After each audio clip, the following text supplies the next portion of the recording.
நீ செய்யற உதவி கண்டிப்பாக பல மடங்கு உனக்கு திரும்பி வரும். இது பிரபஞ்ச விதி. அமெரிக்கால ஒரு பையன் அவங்க பாட்டி வீட்டுக்கு நடந்து போறான். மயக்கம் வருது. ஒரு வீட்டு கதவை தட்டி தண்ணி கிடைக்குமான்னு கேக்குறான். கதவை திறந்த பொண்ணு முகத்தை பார்த்தா பசியா இருக்கியே உள்ளவா அப்படின்னு ஒரு டம்ளர் பாலை கொடுத்துட்டு நீ சாப்பிடு நான் சமைச்சிடுறேன்னு சொல்றான்.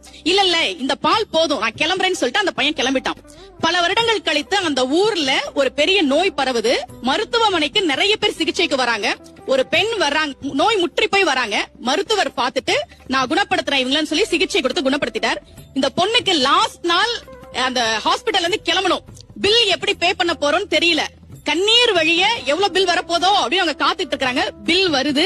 அதுல எழுதியிருந்த வாக்கியம் உண்மையாக அமெரிக்காவில் நடந்தது. இந்த மருத்துவ சிகிச்சைக்கான பணம் பல வருடங்களுக்கு முன்பாகவே ஒரு டம்ளர் பாலாக எனக்கு தரப்பட்டு விட்டது.